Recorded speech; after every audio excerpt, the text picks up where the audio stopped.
Near Mint Condition, the home of collected editions. That cover's so awesome. That, as they say, is that. Marvel Comics, let's go ahead and get started.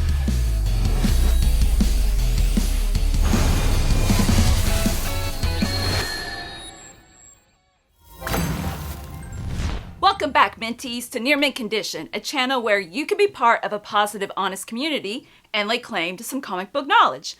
I'm your host, the Astonishing Melanie, and today I'd love to talk about the Scarlet Witch Volume 1 trade, The Last Door. So stay tuned.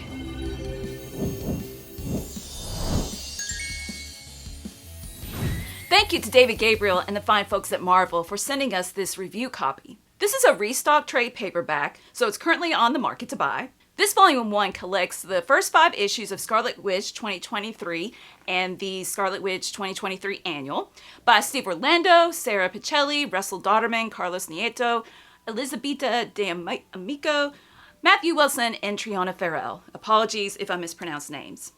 I will be talking about the first issue in its entirety, so minor spoilers, and then I'll let you know when I start talking about the rest of the book. So if you want to skip the spoilers, hit the timestamp in the description to jump to the end of the video for my concluding thoughts. This was a comfort read for me that hits that sweet spot that only comics are able to hit. I loved reading about Wanda helping people and still being a badass. Like I said just a few seconds ago, that this is her redemption arc, that she's gone through a lot of trauma and a lot of craziness, and now she is calm, cool, and collected. She's opened an emporium of magical items to sell in Lottkill, New York. What a name. The 615's version of Darcy Lewis from the MCU runs the store while Wanda's off superheroing. And I like how Darcy's sarcastic dialogue bleeds over from the MCU. Like, she's similar. Now, how Darcy got the job is that she walked through the last door, which is a magical item Wanda has set up to give, like, one last chance to anybody in desperate need. But it's a mystery why Darcy needs the door, and we find out in issues 4 and 5. So with that being said, the first 3 issues are episodic with a different person to help in each issue. And I think this format works great because it gives the reader time to just spend with Wanda being calm, confident, cool, collected, being outwitting people and just being uber powerful. That's also why it was a comfort read for me. It gives the reader time to just process where she's at, as opposed to immediately giving her some huge threat that, it really is going to take her some effort to overcome. I have to admit, I wished for a magical last door while I was reading this. I was like, oh my gosh, wouldn't that be amazing? Just to have a door to walk through, somebody to help with my anxiety and stress and just magic it away, right? But at least I've got me several magical necklaces. Let me show them off. I got me a magical soul-piercing drill, the drill that'll pierce the heavens.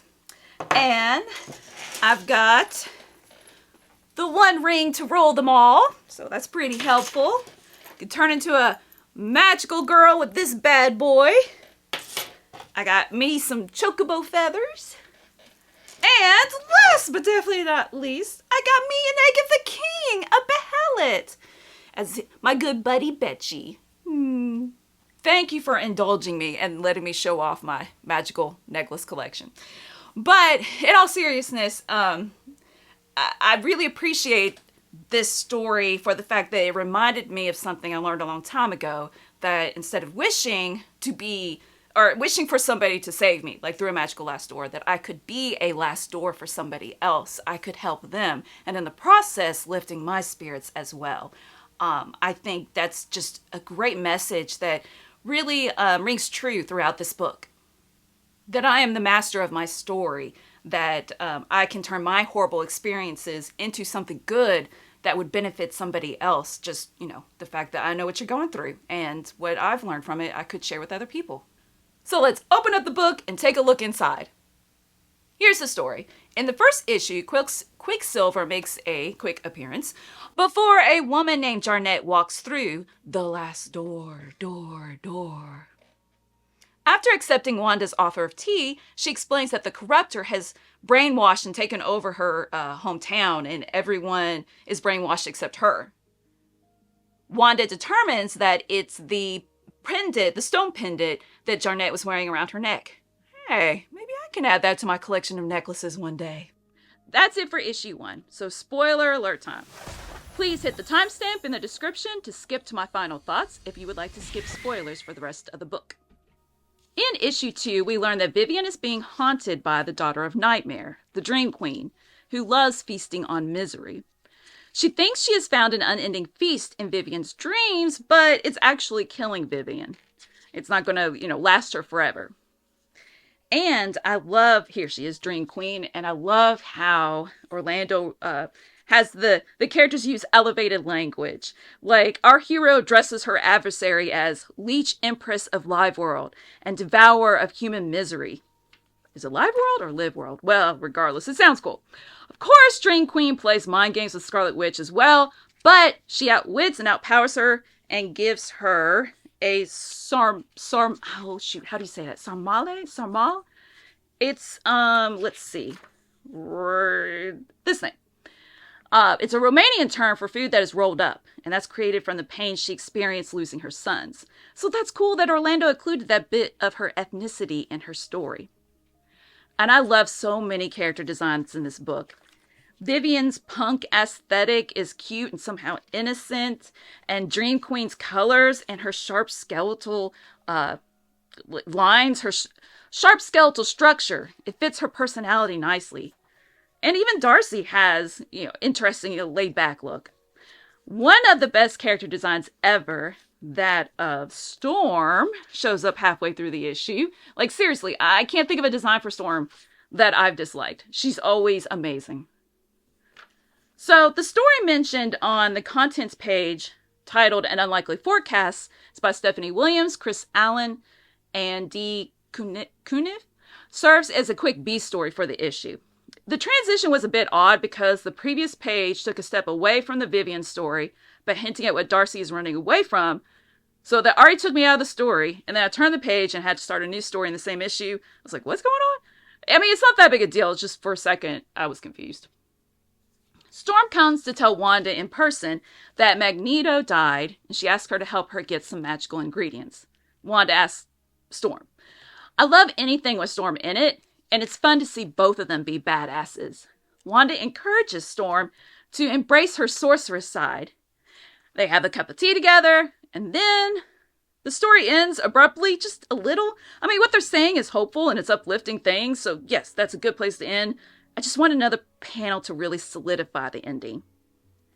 In issue 3, the Scarlet Witch teams up with her sister Polaris in an adventure that takes them to the micro-universe in order to help Marge. I'm going to say M-A-R-D-G.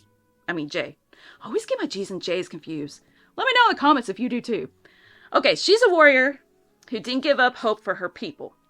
10 splash pages chronicle the adventure, making it feel lengthier and epic than if it were told through the panels. So here we go. After Wanda decides that they need to allow the warriors to finish the war on their own, Polaris offers general encouragement, while guess what? They drink coffee together. Drinking seems to be a motif in this book. It actually plays a really important part in in the annual. Wanda returns to Lock Hill to find her Emporium destroyed, and Scythia, champion of the Baki, holding an unconscious Darcy. We're going to find out why Darcy came through the last door in her moment of need. Issues 4 and 5. Tell the story of another step in Wanda's redemption and mission to help people, because now her good friend Darcy seems to have spilled Bake, and again, I don't know how to pronounce that blood. She murdered a warrior of the clan of women who protect those who are abused and tormented. And they called upon Scythia to avenge her death, and Scythia cannot refuse nor stop until her mission is completed. Again, it's such a kick-ass character design. Woo! How majestic and confident she looks, complete with a cumbersome chain that looks like it would just get in the way. Well, one time she throws it and retrieves it, and I assume by pulling the chain, so I guess it's useful. And these fights are so much fun. I didn't even notice in my first read through right here this is where she threw it, right? That all of a sudden, it's like while she's giving her a gift and she's running, which is quick, yes. It's up here like she threw it again? Like, did she pull it back and throw it again to try to pierce her abdomen, but she stopped with a magical portal? I don't know. Not that big a deal, but, on my second read-through, I was like, oh, wait, what? Wanda sends Scythia packing and protects the city with a force field. And Darcy explains that she's a journalist who went undercover to expose the brutality of the Bake, but a warrior found her notes, and Darcy killed her in self-defense. Scythia finds a mine of rock that is the same as Jarnett's pendant from the first issue, and she covers herself in the rock in order to battle the Scarlet Witch once again.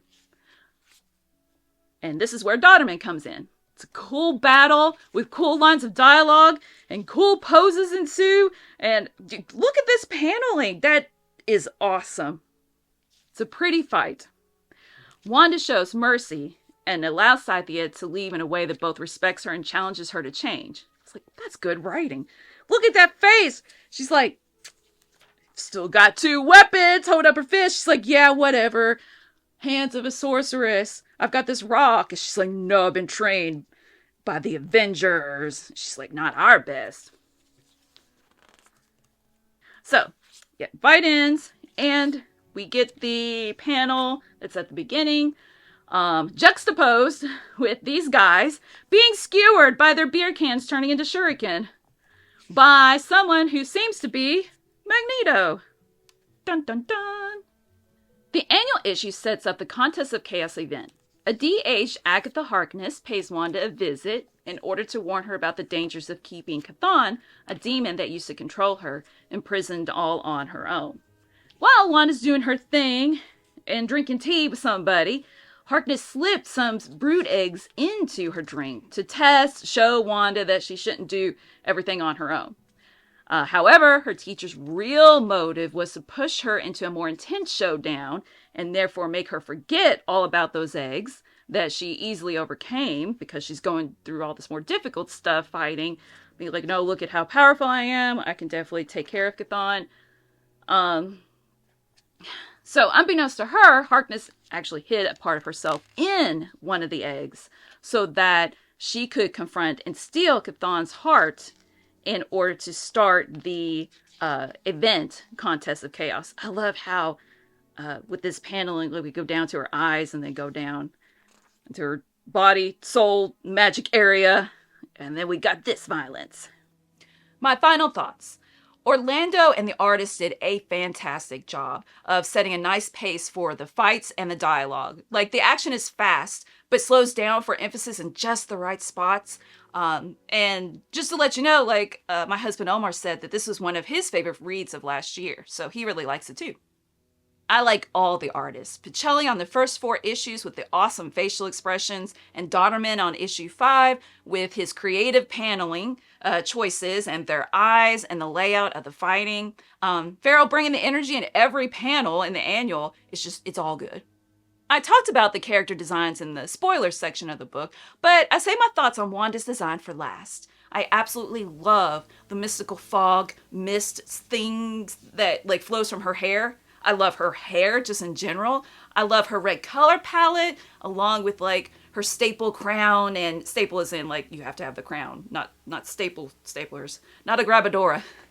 If you know Spanish, and I probably said that with a really horrible country accent. Anywho, with her staple crown and gold ring details. I love how her form of a dress flows over her body. It's so satisfying. I've got a top that's similar to it, but it's not nearly as cool looking. It's 10 years old top that I bought from Cato's. I should wear it and pretend I'm the Scarlet Witch at a convention. I'll cosplay and people will totally recognize me. In fact, here's a picture. Totally nailed it, right? Well, anyway, when I'm teaching, I'll pretend I'm the Scarlet Witch.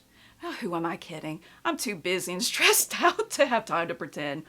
New life goals. When I wear that top as a teacher, at least one time during the day, pretend I'm the Scarlet Witch. That's an achievable life goal. Totally. In all seriousness, I think I have a new hero to look up to. because she has gone insane in the past, and look at where she is in this story. I have gone crazy in the past, and I don't use the term crazy flippantly or condescending or anything like that. Like, no, genuine as in you are not aware. You're not connected. I was not at one point connected to reality. I tossed social niceties out the window. I didn't care that I was on the ground screaming and crying at a wedding because I wanted to go back to the hotel. I just snapped. I know what it feels like to just lose control. I know what it feels like to have panic attacks. That what I mentioned previously was when I was pregnant with my second daughter, and then a year and a half, 2 years after she was born, I quit teaching because my body would not cooperate. I couldn't function in terms of anxiety. So I took a couple of years to, figure myself out or whatever. And I'm way better now, way better. The reason why? I found comics! No, just kidding. Well, no, they do help. They genuinely do help. No, I got better through support and therapy and God. I've got my family and friends. But as I am pushing this story as a story I suggest to lift your spirits, like I genuinely do think stories help. Stories give you that insight, that momentum, that oomph to keep going when normal life doesn't. It's a fun book. If you're interested in purchasing this book, please check out our sponsors. If you're in Europe and you're interested in buying these books, definitely check out Walt's Comic Shop in Berlin, Germany. They have the cheapest pre-order prices, flat shipping rate of €12 for all EU countries, emails answered within 24 hours, waltscomicshop.com, and you can use the code nearmintcondition at checkout and get free shipping for all EU countries with your first order over €40.